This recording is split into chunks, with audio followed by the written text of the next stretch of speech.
side by side is a core value of our club, and our fans are a massive part of that.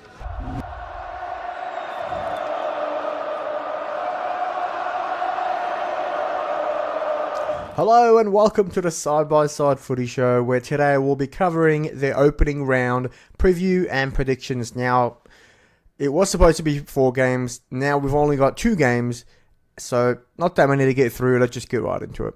So first off, we've got the Swans kicking us off against the Hawks at the SCG at 7:40 PM on Friday. Now, obviously, there's a lot of expectations about the Hawks this year and a lot of questions about the Swans and whether or not they can back up last year with another solid year. A lot to get into. Let's just get right into it with the teams. Now, starting off with the Swans. So, they've got some essential injuries out. Obviously, Goulden was a massive loss for them during the preseason. He'll be out for a number of weeks, could be months. But, hopefully we'll get him back soon. I mean, the guy is such a great player to watch. And, whether or not you're a fan of Sydney, we love to watch high-quality players perform, and unfortunately, he'll be out for them. Mills, their captain as well, will be missing a chunk. McDonald, another notable absentee. Robbie Fox, there's question marks about how important he is, but overall, the main one is Goulden that's missing in this team. Otherwise, the only real changes in the squad is the big one, which is McCartan is now playing up forward instead of in defence. I think overall, Sydney's team looks pretty solid across the deck. Their backline is a bit shorter than what you'd expect, but at the same time, the Hawks only have Chol up forward, who's a tall target, and the rest is all pretty much small forwards. So I can kind of see the idea behind playing a much shorter defense against the Hawks, who have a very rapid forward line that can do a lot of damage. But yeah, as for the Hawks, real notable absentee is the Mitch Lewis, the Calcia Deer, Jyth as well is a pretty big play for them. Bruised, and Gunston has not been selected for this game. Overall, I feel like this game could go either way. There's a lot of questions about the Hawks this year, and there's a lot of high expectations on them and whether or not they can, build on those expectations. But this game is in Sydney, and I think that's the real key part here. And even though they're without Goulden, I have a feeling the Swans are going to want to respond this year. Could be very, like I said, it can go either way this game, but I'm going to tip the Swans. I think the Swans are going to get it done. Maybe by about 7 points. I'm not going to go too much. I think 7 points for the Swans up against the Hawks at the SCG for the season starter. And then on the Sunday, we've got the GWS Giants coming up against my Magpies, Collingwood. At a 3:20 PM kickoff. Obviously, we're not going to get a Thursday night game or Saturday night game. So a bit weird with the scheduling, but it is what it is. We're just going to have to get through it. But a big game, this one. A lot of implications, on both teams. A lot of expectations for GWS to finish near the top of the ladder and potentially contend for a premiership. Collingwood has a lot of question marks about them. Obviously, a lot of people might think, we could rise back into the 8, or some people might think we're just not going to be good enough. I think this game is going to be the game of the round. Not that many games to pick from, but I do think this is going to be an amazing game.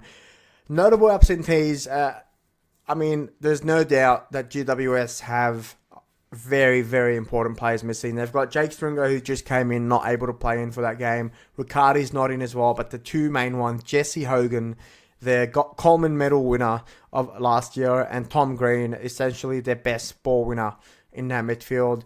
They are missing those key players, and I think that will help Collingwood a bit. But having said that, we should not underestimate GWS. They're such a quality side, and they'll bring their best game, no doubt, with or without those players. As for Collingwood, notable absentees, you've got Mason Cox, Jordan De Goey. Houston obviously can't play this one, still serving out his suspension, so he'll be in next week, but not this week. And then Tom Mitchell. And the Pies, of course, will be starting with the Triple M forward line of McStay, Myercheck, and the new boy, Membry. Excited to see Perriman in there. He's going to be playing in the midfield. And the other notable sort of difference in the Pies lineup is McInnes playing off in the back line. So a lot of question marks about how good he was there. I wasn't too impressed with him in preseason, but you never know. These things take time to build. And I think the preseason game was the only time he got to have any form of somewhat proper match simulation. So We'll see how he goes in there, but otherwise, pretty much the same team. The only other notable difference is obviously Dacos playing off halfback, which should be interesting. I really like that move there. I think that'll work really well. The question marks will be how well we cover on the wing. Obviously, now playing Lipinski there, and maybe side bottom rotating there along with I can maybe see Will Parker or even Markov covering the wing as well when those two aren't. But a lot to look forward to. I think let's get right into the predictions. Now, I do think this one, like I said, good game, good contest. I do think it'll be very, very close.